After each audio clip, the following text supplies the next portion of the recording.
Muy buenas noches a todos. Es momento de apagar las luces, de acomodar los audífonos y de dejar que la oscuridad de la habitación se vuelva una sola con lo que están a punto de escuchar. Muchas veces nos han enviado historias que suceden en hospitales o en cementerios, pero lo que la persona que nos escribió esta noche vivió, cruza una frontera que pocos se atreven incluso a imaginar. No es solo el miedo a la muerte, sino el miedo a lo que se queda atrapado cuando el cuerpo deja de funcionar. Esta es la experiencia de alguien que trabajó donde el silencio debería ser absoluto, pero donde las paredes parecen guardar los ecos de los que ya no están. Prepárense, porque esto que van a oír, sucedió realmente en las sombras de una morgue de la ciudad. Nunca pensé que el silencio pudiera pesar tanto hasta que acepté aquel turno nocturno en el anfiteatro del Hospital Civil. Al principio, uno se acostumbra a la frialdad del mármol, al olor penetrante del formol que se te pega a la ropa y a la piel, y a esa iluminación blanca, parpadeante, que parece querer revelar algo que no quieres ver. Mi trabajo era sencillo en teoría: recibir los ingresos, organizar los expedientes y asegurar que cada cuerpo estuviera en su gaveta correspondiente antes de que el forense llegara por la mañana.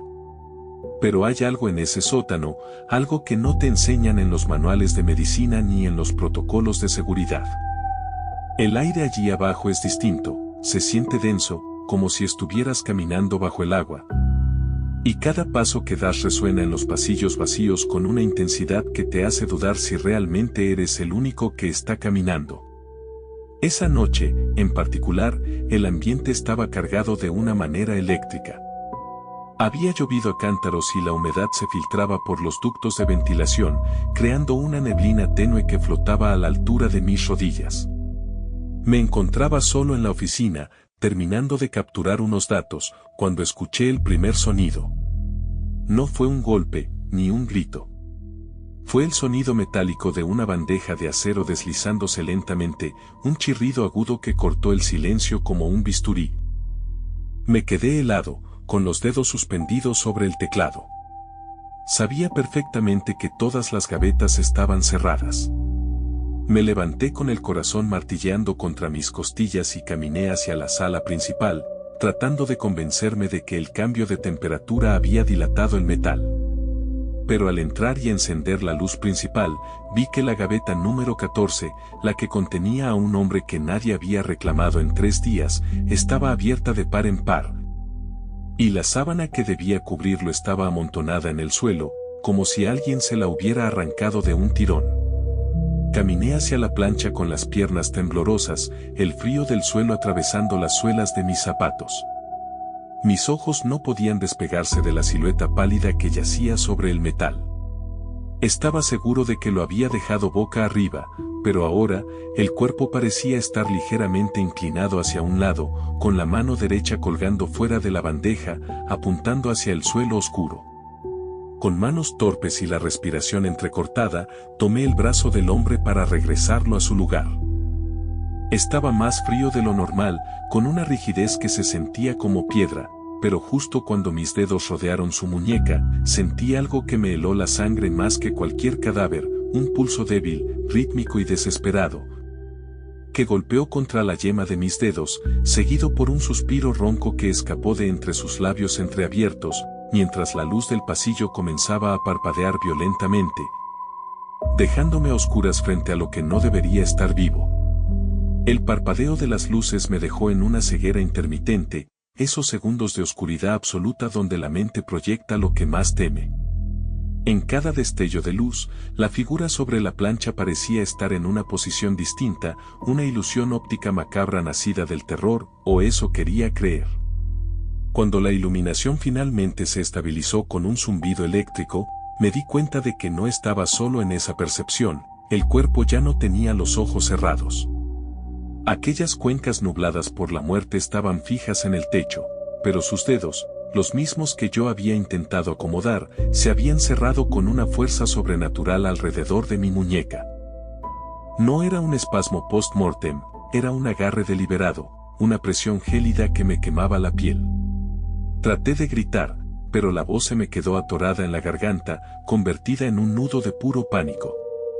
Tiré con todas mis fuerzas, logrando zafarme, y retrocedí hasta chocar con la pared opuesta, tirando al suelo una charola de instrumentos que resonó con un estruendo ensordecedor. El eco del metal golpeando el azulejo pareció despertar algo más en el sótano.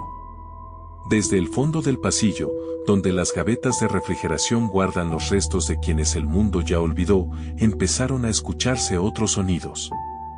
Golpes secos, rítmicos, como si desde el interior de los compartimentos de acero alguien estuviera pateando la puerta, exigiendo salir. Van. Van. Van. Un coro de impactos que se sincronizaba con el latido de mi propio corazón, que sentía que me iba a estallar en el pecho. Me obligué a salir de la sala de autopsias, corriendo hacia la oficina de vigilancia para llamar a seguridad o a quien fuera que pudiera sacarme de ahí. Pero al llegar, el teléfono solo emitía una estática densa, una frecuencia que no era de este mundo y en la que, si prestabas atención, podías escuchar susurros superpuestos, cientos de voces que pronunciaban un solo nombre. El mío. Fue entonces cuando miré los monitores de las cámaras de seguridad. En la pantalla que mostraba el pasillo principal, vi una silueta oscura, demasiado alta y con extremidades desproporcionadas, que se arrastraba por el techo, moviéndose con una agilidad que desafiaba la gravedad. Esa cosa no era uno de mis muertos, era algo que se alimentaba de ellos, algo que habitaba en la morgue mucho antes de que yo llegara. El miedo me hizo dudar entre quedarme encerrado o intentar escapar hacia las escaleras de emergencia. Opté por lo segundo, pero al abrir la puerta de la oficina, el pasillo que conocía de memoria parecía haberse estirado infinitamente. Las puertas que daban a la salida no estaban donde debían, y el olor a formol fue reemplazado por un hedor a tierra mojada y a algo antiguo, algo podrido que no pertenecía a un hospital. Al final del corredor, la silueta que vi en el monitor comenzó a descender del techo, bloqueando mi única vía de escape. No tenía rostro, solo una superficie de piel grisácea y tensa que parecía absorber la poca luz que quedaba, y mientras se acercaba, las luces del techo empezaron a estallar una a una, sumiéndome en una penumbra total donde solo el sonido de sus garras contra el piso me indicaba que el final estaba a pocos metros de distancia. La oscuridad era absoluta, un vacío sólido que parecía entrar por mis ojos y llenar mis pulmones. Me quedé inmóvil, pegado a la pared fría, conteniendo la respiración hasta que me ardieron los costados, escuchando cómo ese roce metálico de garras se detenía a escasos pasos de mí. Podía sentir el frío que emanaba esa presencia, una temperatura que no era de este mundo, un invierno sepulcral que me erizaba cada vello del cuerpo. De pronto, un fósforo de esperanza, recordé el encendedor que guardaba en el bolsillo de mi bata. Con las manos empapadas en sudor frío, lo saqué y accioné la piedra. La pequeña flama bailó un momento antes de estabilizarse, y lo que vi me obligó a ahogar un sollozo. Aquella criatura no estaba sola. La silueta grisácea y alta que había visto en el monitor estaba rodeada por las sombras de los cuerpos que, segundos antes, descansaban en sus planchas. Estaban ahí, de pie, con los ojos vidriosos y las bocas desencajadas, formando un círculo macabro a mi alrededor. No me atacaban, simplemente estaban presentes, como testigos de un juicio del que yo no conocía las leyes. La criatura principal, esa entidad sin rostro, estiró un brazo excesivamente largo y tocó la pared justo al lado de mi cabeza. Donde sus dedos rozaron el concreto, la pintura se descascaró y el muro comenzó a sudar un líquido negro y viscoso que olía a olvido. No pertenecen aquí, logré susurrar, aunque mi propia voz me sonó ajena. Como si viniera de otra habitación. En ese momento, el ser inclinó lo que debería ser su cabeza y una grieta horizontal se abrió en su rostro liso. No era una boca con dientes, sino un abismo de sombras desde donde surgió una voz que no eran palabras, sino imágenes. Vi el entierro del hombre de la gaveta 14. Vi la soledad de su muerte en una calle olvidada y comprendí que esa entidad era el recolector, aquello que viene por lo que nadie reclama, por las almas que se quedan varadas en el limbo de una plancha de acero. El problema era que, al tocar la muñeca del muerto, al sentir su pulso inexistente, yo me había enredado en su frecuencia. Había establecido un vínculo con el mundo de los que no tienen nombre. De pronto, el círculo de cadáveres comenzó a cerrarse. Sus pasos eran erráticos, arrastrando los pies sobre el azulejo con un sonido que me desgarraba los nervios.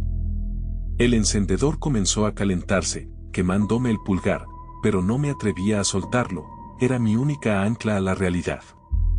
Desesperado, busqué una salida y divisé el conducto de la lavandería, una pequeña escotilla de metal que conducía al piso superior.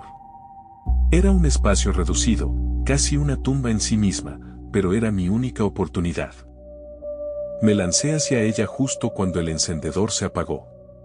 Sentí unas manos gélidas rozar mis tobillos, intentando arrastrarme de vuelta al centro de ese círculo de muerte, mientras yo me trepaba al conducto. Sintiendo como el metal oxidado me cortaba los dedos en la lucha por mi vida, ascendiendo hacia una oscuridad aún más estrecha que prometía ser mi salvación o mi definitivo entierro. El ascenso por el conducto de la lavandería fue una tortura de claustrofobia y desesperación. El espacio era tan estrecho que mis hombros raspaban contra el metal oxidado, y cada movimiento requería un esfuerzo sobrehumano, como si la gravedad misma se resistiera a dejarme escapar de ese sótano. El aire allí dentro estaba viciado, oliendo a moho y a detergente viejo, y el eco de mi respiración entrecortada era el único sonido que me acompañaba, hasta que escuché lo que temía. El estruendo del recolector golpeando la escotilla que acababa de cerrar a mis pies. El sonido del metal retorciéndose y el chirrido de esas garras antinaturales intentando abrirse paso me impulsaron a subir con una furia nacida del terror puro, trepando por la estructura vertical sin mirar hacia abajo. Temiendo que un destello de luz revelara esa cara sin rostro a pocos centímetros de mí. Mis dedos sangraban, cortados por los bordes irregulares del conducto, pero el dolor era secundario a la adrenalina que me consumía. No sabía a qué piso llegaría, ni si la puerta del otro extremo estaría bloqueada, pero era mi única oportunidad. Finalmente, tras lo que parecieron horas de agonía, mi mano derecha chocó contra una superficie sólida, la puerta de salida del ducto en el piso de la cocina general, en el primer nivel del hospital. Empujé la escotilla con todas mis fuerzas, y ésta se dio con un chasquido metálico, arrojándome al suelo de linóleo de una cocina inmensa y extrañamente vacía. La luz aquí era diferente, no era la blancura aséptica del sótano, sino una penumbra verdosa, pero para mí, era la luz de la vida. Me arrastré lejos del conducto, temblando incontrolablemente, y me quedé allí, jadeando, esperando que la pesadilla hubiera terminado. Pero el hospital estaba demasiado silencioso. No había personal de limpieza, ni enfermeras de turno nocturno, ni el sonido distante de una ambulancia. Solo el zumbido de los refrigeradores industriales y el tic-tac monótono de un reloj de pared. Me puse de pie, tambaleándome, y caminé hacia la ventana que daba a la calle. Afuera, la ciudad estaba sumida en una niebla tan densa que no se veían los postes de luz, y la lluvia había parado, dejando un silencio sepulcral que lo envolvía todo. Fue entonces cuando me di cuenta de un detalle aterrador en mi propio reflejo en el cristal. Mi piel no tenía color, parecía ceniza, y mi reflejo no seguía mis movimientos al pie de la letra.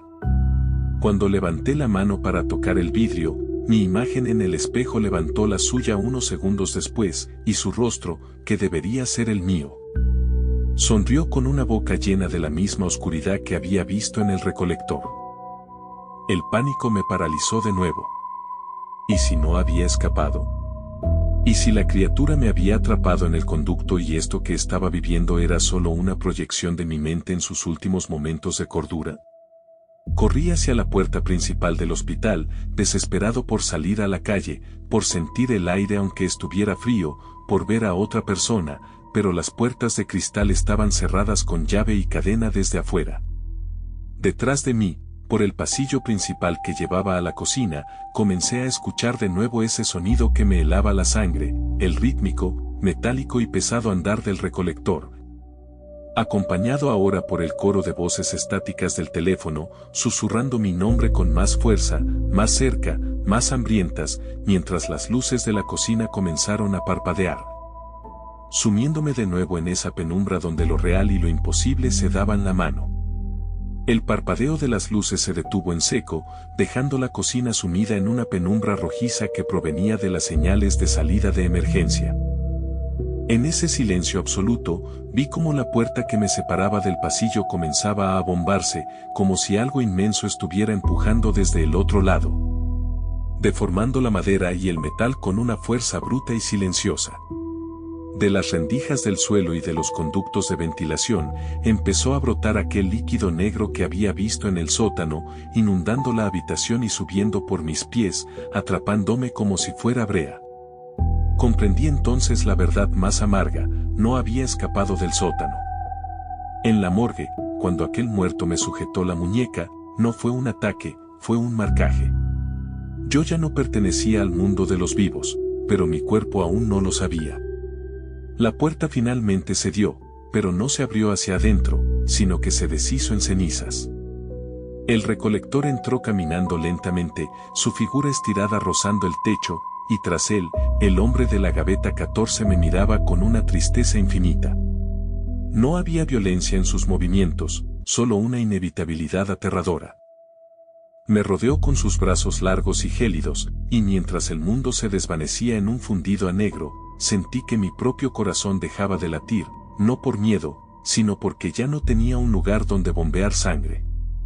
Lo último que vi antes de que la oscuridad me reclamara por completo fue mi propio cuerpo, tendido en el suelo de la cocina, rodeado por médicos que intentaban reanimarme sin éxito, gritando una hora de muerte que yo ya conocía desde que puse un pie en ese sótano. Ahora, cuando caminen por los pasillos de un hospital de noche, o cuando pasen cerca de una morgue y sientan esa corriente de aire frío que les recorre la espalda sin razón aparente, no aceleren el paso. Es posible que sea yo, intentando decirles que el silencio de la muerte no es un vacío, sino una multitud de voces que no pudieron decir adiós. La próxima vez que escuchen un chirrido metálico en la oscuridad, recuerden que hay cosas que no deben ser reclamadas, y secretos que el mármol guarda para siempre. Si esta historia te ha erizado la piel y te ha hecho mirar 2 veces hacia las sombras de tu habitación, no olvides que la oscuridad siempre tiene algo nuevo que contar. Si te gustó este relato, suscríbete al canal y activa la campana para que no te pierdas ni una sola de nuestras noches de horror. Comenta aquí abajo, ¿alguna vez has sentido una presencia inexplicable en un lugar donde reina la muerte? Queremos leer tus experiencias, pues muchas de las historias que compartimos nacen precisamente de ustedes. Comparte este video con alguien que no tema apagar las luces, y recuerda: lo que escuchas en la noche, podría estar escuchándote a ti también.